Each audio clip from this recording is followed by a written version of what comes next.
During endless shrimp at Red Lobster, you can have something decadent with something crunchy, then something creamy, then something new. Like shrimp in a spicy Cajun butter sauce. And after that, you can do it all again. It's endless shrimp. Indulge in endless choices of your favorite shrimp dishes. While the shrimp are endless, this offer isn't. Come in now for the best value of the year at Red Lobster. Red Lobster. You probably know it for the Cheddar Bay biscuits, seafood plates with way too much lemon, and those big red signs you see next to every mall in America. For a long time, it was that sit-down spot for birthdays, prom dates, or any time your parents wanted to feel fancy without going broke. But over the years, something changed. People stopped going, the food got clowned on, and the all-you-can-eat shrimp deal, which sounds like a win, ended up costing the company millions. Then in 2024, news broke. Red Lobster is officially underwater. The restaurant chain has filed for Chapter 11 bankruptcy. Red Lobster said it will use the bankruptcy proceedings to simplify its operations, close restaurants, and pursue a sale of the company. Red Lobster was in serious trouble. Stores were closing, the company was drowning, and most people thought it was game over. But then, something weird happened. A quiet change in leadership, and a comeback story that nobody expected. This is a story of how Red Lobster nearly collapsed, and how the new CEO might have actually saved it. Florida, 1968. A guy named Bill Darden opened the first Red Lobster in Lakeland, Florida, with the goal of making seafood more affordable and mainstream. At the time, seafood was like a rich people thing. You weren't getting lobster unless you wore a suit, so Red Lobster came in like, yo, what if we made shrimp and lobster casual? Turns out, it worked. By the early 70s, Red Lobster was blowing up. They got bought by General Mills, yeah, like the cereal people, and turned into a full-on national chain. Fresh seafood, casual prices, and warm biscuits. What more could you want? Man, they had people in bell-bottoms eating shrimp scampi. Red Lobster hit its peak in its late 90s and early 2000s. Big menus, huge portions, packed dining rooms. It became the go-to spot for birthdays, church dinners, and middle-class flex meals. But like most chains that grew too fast, things started slipping. And now, here we are, decades later, trying to figure out if this 1968 Florida seafood dream can survive in 2025. To understand the comeback, we gotta talk about the collapse. Red Lobster was once the spot. Like, if you put up to Red Lobster in 2012, you were that guy. Shrimp Alfredo, crab legs, Cheddar Bay biscuits, peak American luxury. But over time, the glow faded, and by the 2020s, the brand started sinking. Let's start with the basics. 1, the menu didn't evolve. People wanted fresh, modern food, and Red Lobster still looked like your grandma's church lunch spot. 2, prices went up, like way up. You're paying $27 for a plate of shrimp that looks like it came out of the microwave. That's not luxury, that's robbery. 3, the vibe.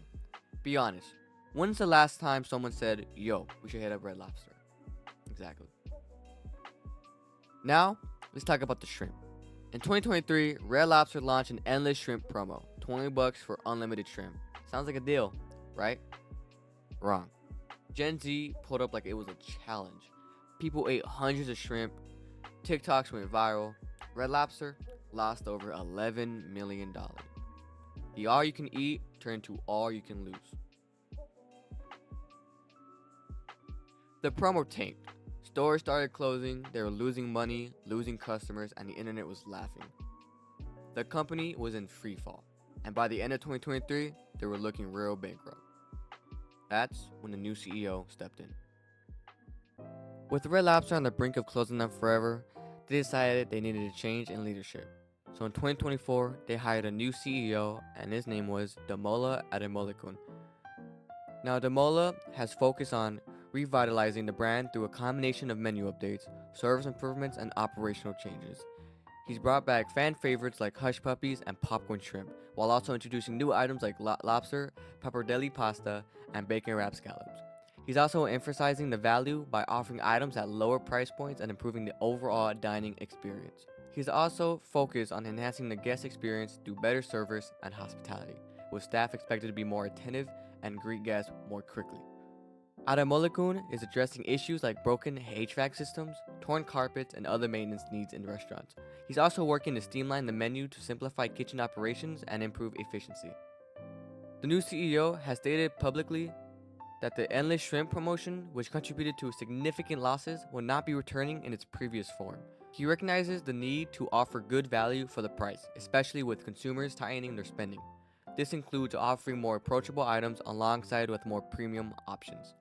Adamolekun's overall goal is to revitalize the brand, improve its image, and make a more appealing dining destination.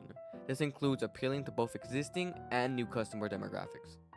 What he did was smart, because in just a few months, Red Lobster went from "we might not make it" to "we're still afloat." The new CEO didn't turn it into a 5-star restaurant. He just kept it from going completely underwater. So, Demola is the real king to Red Lobster right now. But here's the real question. Is this comeback actually going to last? Or is Red Lobster just stalling before it gets deep fried for good? Even after the shrimp deal pullback and the CEO cleanup, Red Lobster isn't in the clear. They closed over 90 locations in 2024. They lost millions, and there's still a bunch of debt on the books. Like, yeah, things are better, but better doesn't mean safe. Right now, people are watching. Red Lobster went from being a meme to a wait, are they making a comeback moment? If Red Lobster plays this right, they can get that nostalgia plus new wave combo that's working for brands like Domino's or Wendy's. So, will it last? I don't know. The new CEO definitely bought them time. But if they really want to survive, they need to evolve fast. Red Lobster has the name, the food people kind of remember. Now, it's just about staying relevant long enough for us to care again. And if they mess it up again, well, someone get the cheddar biscuits a retirement plan. Red Lobster is one of those brands that feels stuck in time. It's not fast food, it's not fine dining, it's just Red Lobster. For a while, that used to be enough. But 2024, surviving takes more than shrimp and nostalgia. The new CEO didn't reinvent the brand, but he didn't have to. He did what needed to be done. Cut the losses, clean up the chaos, and buy Red Lobster some breathing. Still too early to say if the comeback is real, but for the first time in years, people were actually talking about Red Lobster, not just to roast it. For me, it's not fully safe, but it's not dead either. It's in mid-show character development arc, like Zuko from Avatar, or Jonah Hill in any movie. If they play their cards right, update the vibe, stop going broke from shrimp, and tap into the Gen Z, Red Lobster could actually win this. If you made it this far, you're basically an honorary cheddar biscuit. Comment down below your experience from Red Lobster and give me a story on your experience, and just tell me if you enjoyed it or not and your opinions on Red Lobster.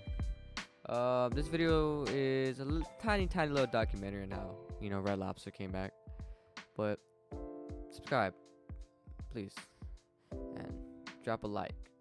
I'm desperate for some subscribers and likes. But yeah, that's gonna be it for today's video. If you came this far, I appreciate you for watching it. But yeah, I'm just gonna go now. Have a good day.